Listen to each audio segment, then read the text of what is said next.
বিয়ে হয়ে যাচ্ছে, তুই জন্য টেনশন করছিস না? বা খারাপ কাজ করবে বা ইমান আনবে না, হ্যাঁ, অমুসলিম কাফের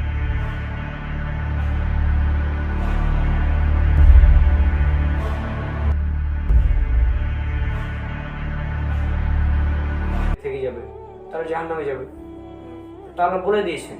তো যেখানে আল্লাহ বলে দিয়েছেন এটা করলে এ হবে, মানে ইয়ে হবে, তো সেটা না করে আল্লাহ তাকদীরে লিখে রেখেছেন ওই জন্য আমি জাহান্নামে যাব, আর এরকম কথা অবশ্যই না। আল্লাহ তাকদীরে লিখে রেখেছেন, যে ওই যে কথাটা বলছি যে আল্লাহ লিখেছেন ওই জন্য আমি করছি।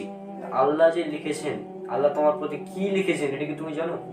আল্লাহ লিখেছে এটা আমরা জানি, আর পৃথিবী সৃষ্টির 50,000 বছর আগে সবকিছু লেখা আছে, এটা আমরা জানি, ঠিক আছে। কিন্তু আল্লাহ যে কি লিখেছেন এটা তো আমরা জানি না, তাই না?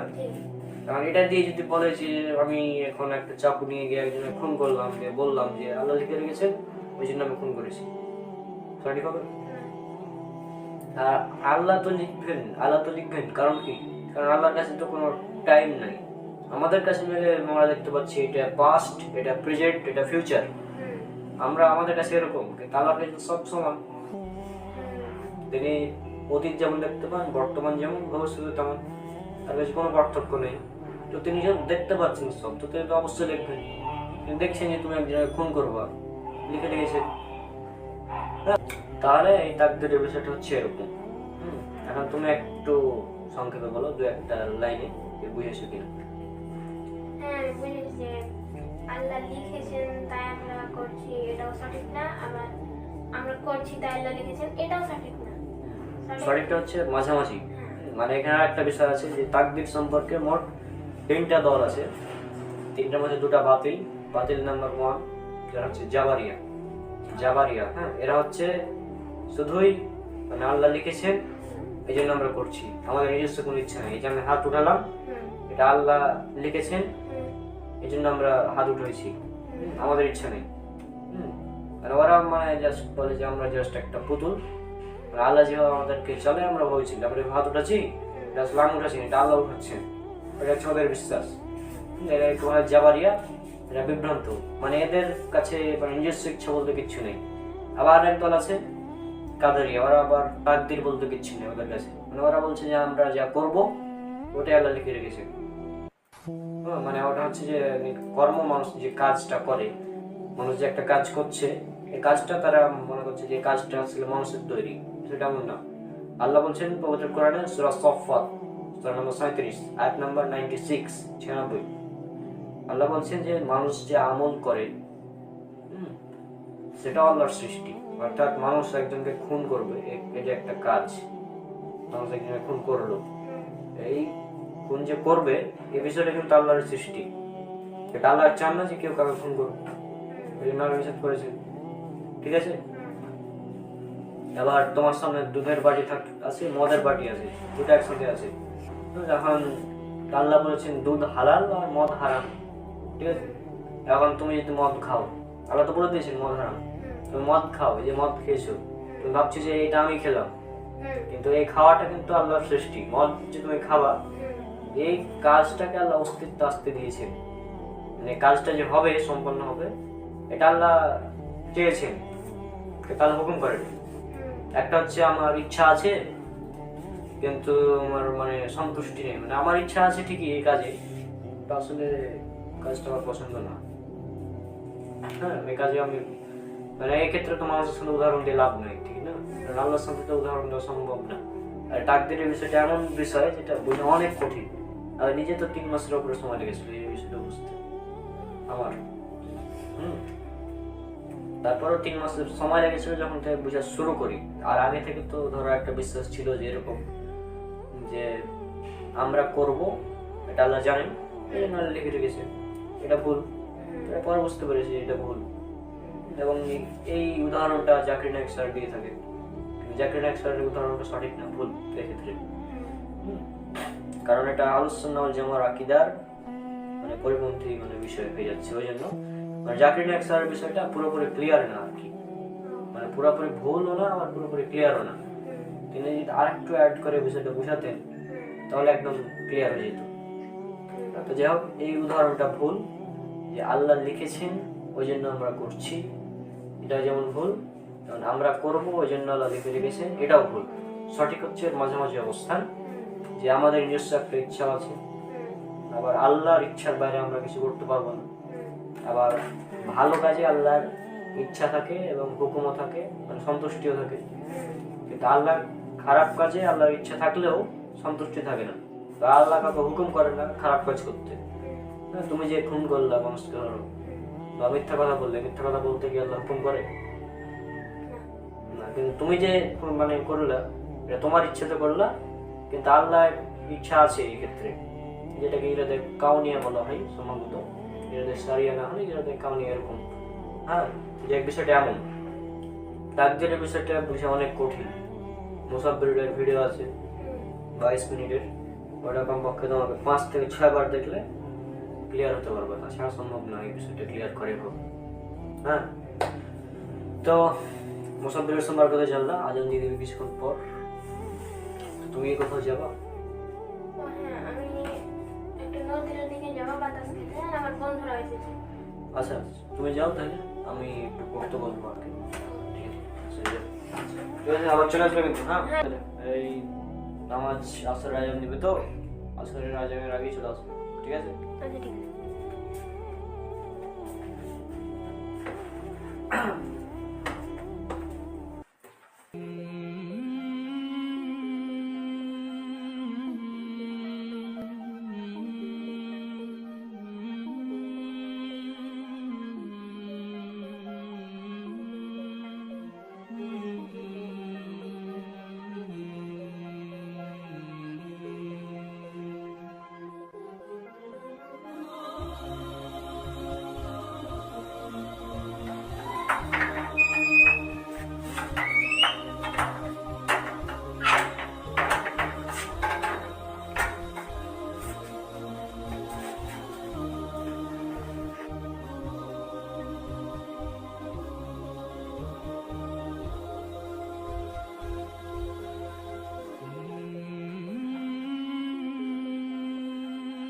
আসসালামু আলাইকুম ওয়া রাহমাতুল্লাহ।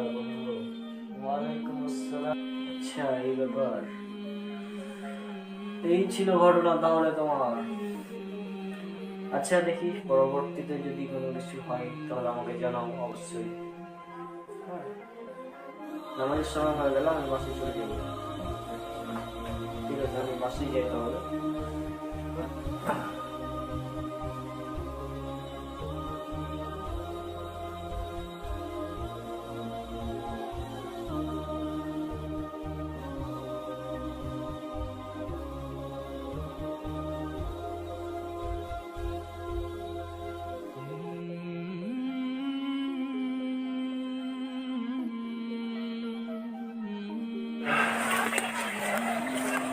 আরে রাবেশ, কি ব্যাপার?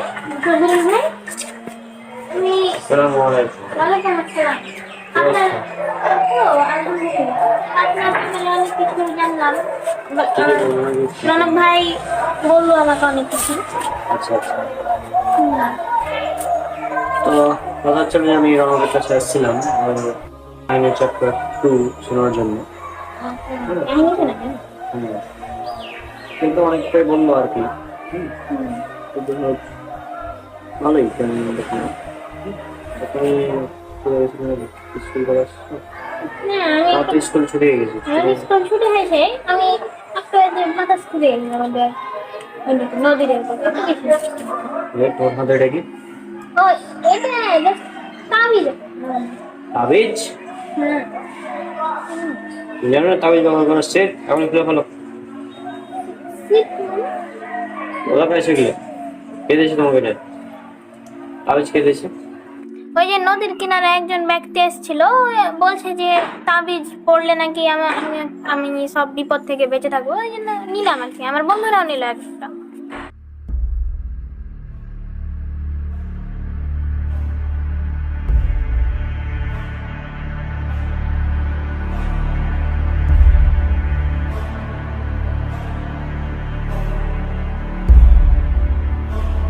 কি? ওই ভণ্ড? কোথায় একটা ভণ্ড? ও কি মানে তোমাকে তাবিজ দিয়েছে না? ও 1 নম্বরের ভণ্ড।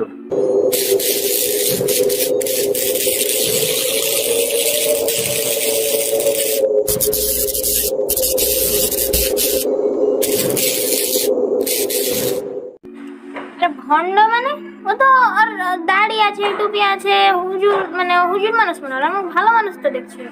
আরে এরকম ভণ্ড গেলে এই ধরনের ভণ্ডামি করে তাবিজ দিয়ে, হ্যাঁ তাবিজ ব্যবহার করা শিরক। হিজল বনে পালিয়ে গেছে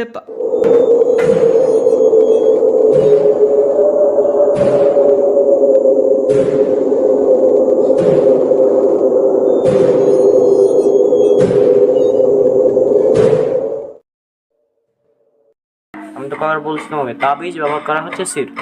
রাসূল সাল্লাল্লাহু আলাইহি ওয়াসাল্লাম বলেছেন তাবিজ ব্যবহার করা কি শিরক, একদম শিরক। তাবিজ ব্যবহার কর শিরক মানে তাবিজ ব্যবহার করে কেমনে শিরক হয়? রাসূল সাল্লাল্লাহু আলাইহি ওয়াসাল্লাম বলেছেন তাই এটা শিরক।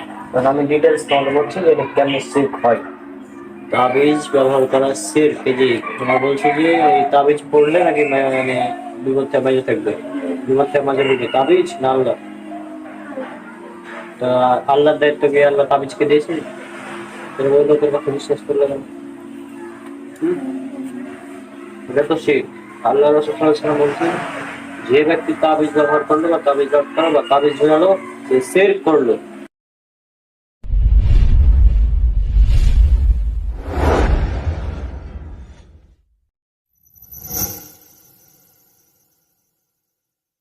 তাবিজ ব্যবহার করা হচ্ছে শিরক।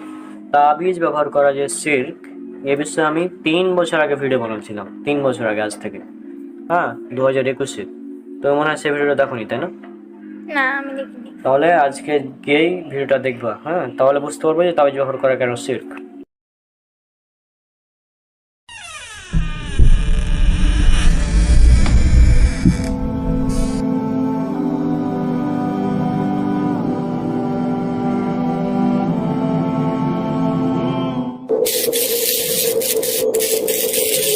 তারপর আমি তোমাকে বলে দিই যে এটা আছে তিরমিজির 2072 নম্বর হাদিস, যে ব্যক্তি তাবিজ ঝুলাই বা তাবিজ ব্যবহার করে তাকে সেটার উপরই ছেড়ে দেওয়া হয়, মানে তার আর দায়িত্ব আল্লাহ নেবেন না, মানে ওই ব্যক্তির দায়িত্ব আর আল্লাহ নিচ্ছেন না, তাবিজের উপর ছেড়ে দেবে তাকে। কিন্তু তাবিজ তো আর কিছু করতে পারবে না। তাবিজ কি কোনো উপকার করতে পারে মানুষের? না তাবিজ তো কিছু করতে পারে না।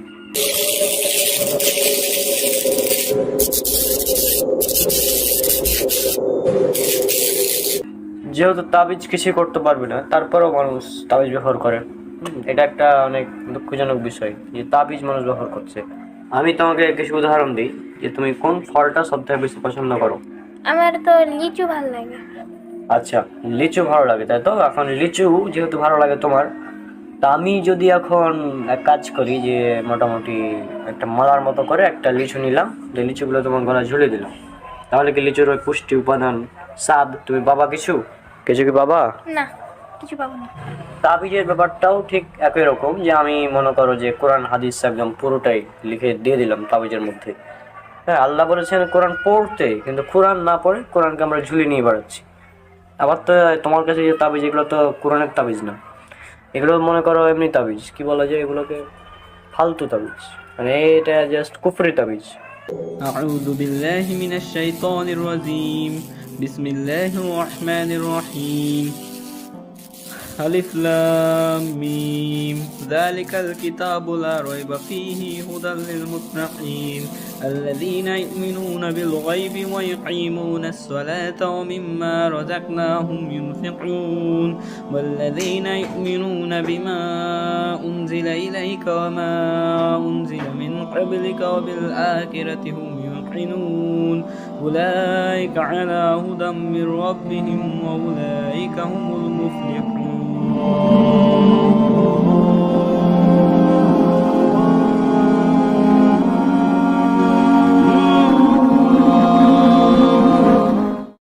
মানে শয়তানের নাম থাকে, কোথাও হামানের নাম থাকে, ঠিক আছে, কোথাও ফেরাউনের নাম লেখা থাকে, মানে এগুলা হচ্ছে শয়তানি। আমি কাউকে এমনি ভণ্ড বললাম? প্রতারক ভণ্ড ওই একটা ভণ্ড এবং প্রতারক, বুঝলে ব্যাপারটা? বুঝেছি। যেহেতু তাবিজ কোনো উপকার করতে পারে না, সেহেতু এই তাবিজ ব্যবহার করার কোনো মানেই হয় না। তাবিজ ব্যবহার করার শিরক, এটা স্পষ্ট হয়েছে আশা করছি।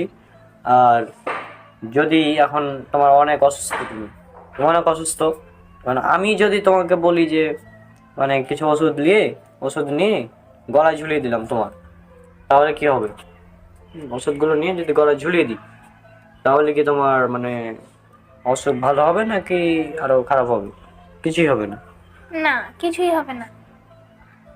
তাহলে কি করতে হবে? ওষুধ খেতে হবে, তাই তো? হ্যাঁ, খেতে হবে। ওষুধ খেতে হবে। তেমনি কোরআন হাদিস এগুলো পড়তে হবে, এগুলো গলায় ঝুলানোর বিষয় না বা হাতে ঝুলিয়ে নিয়ে বড়ার বিষয় না, ঠিক আছে?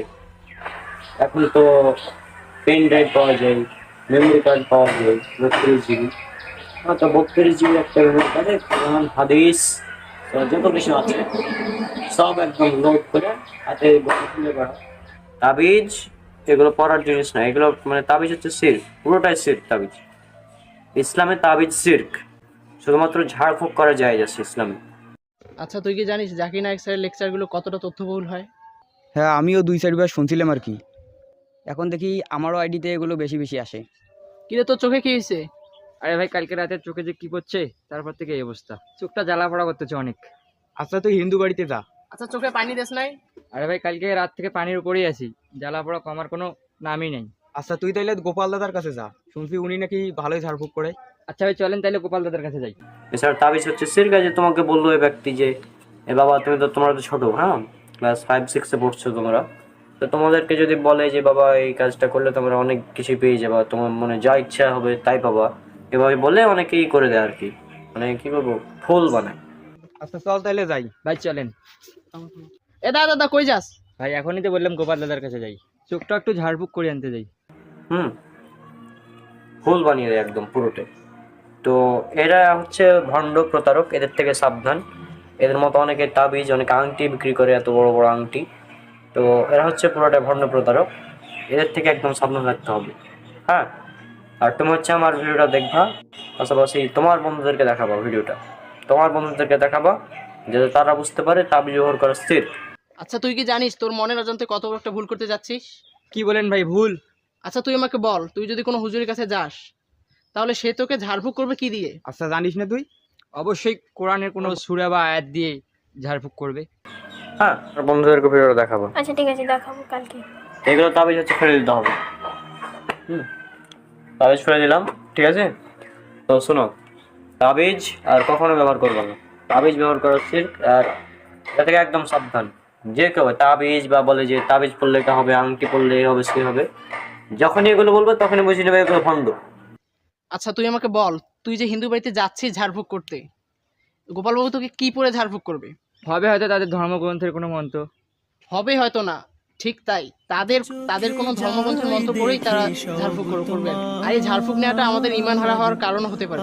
যে বলবে তাবিজ ব্যবহার করলে আপনি বিপদ আমার থেকে বেঁচে থাকবেন, বুঝবা সেই ভণ্ড, ঠিক আছে? ঠিক আছে, বুঝলাম।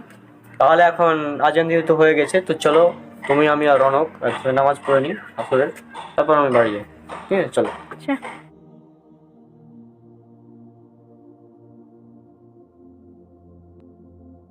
কি কস, এমনটা হবে কেন? সাধারণ বিষয়। আচ্ছা, বুঝ তাহলে, তুই যদি কোনো হুজুরের কাছে যাস সে তোকে অবশ্যই কোনো কোরআনের কোনো সূরা অথবা দোয়া পড়ে তোকে ঝাড়ফুঁক করবে। আর তুই যে গোপাল দাদার বাড়িতে যাচ্ছিস সে তো অবশ্যই তার ধর্মগ্রন্থের কোনো মন্ত্র পড়েই ফু দিবে, ঝাড়ফুঁক করবে, অর্থাৎ কুফুরি কালাম পড়ে ঝাড়ফুঁক করবে, শিরকি মন্ত্র পড়বে, শয়তানের আশ্রয় চাইবে। আচ্ছা, তুই আমাকে বল, আমরা কি মুসলমান হয়ে হিন্দু দেবদেবীর অথবা শয়তানের শরণাপন্ন হতে পারি? ভাই ঠিকই বলছেন, আমি তো কখনো এই সমীকরণ মিলাই দেখি নাই। এলাকার মানুষ তো অনেকেই এইসব কাজ করে, তাদেরকে এই বিষয়ে কি বলবি? এলাকার মানুষ তো না বুঝেই করে, তাদেরকে বোঝানো আমাদের দায়িত্ব। আচ্ছা ভাই, আমরা যে হিন্দু ডাক্তারের কাছে যাই, এই বিষয়ে কি বলবেন আপনি? আচ্ছা শোন,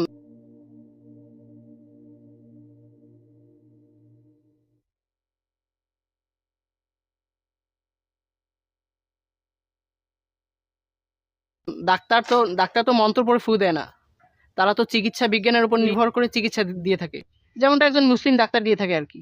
তবে আমাদের মনে রাখা দরকার যে রাসূলুল্লাহ সাল্লাল্লাহু আলাইহি ওয়াসাল্লাম এবং সাহাবায়ে কেরামও কিন্তু অমুসলিম ডাক্তারের কাছে কিন্তু তারা চিকিৎসা নিতেন। তাহলে আমরা বুঝলাম কি, ঝাড়ফুঁক এবং চিকিৎসা কখনো এক নয়। আচ্ছা ভাই, আসলে তো আমরা বড় একটা ভুল করতে যাচ্ছিলাম। সারা করেছি যে স্মরণ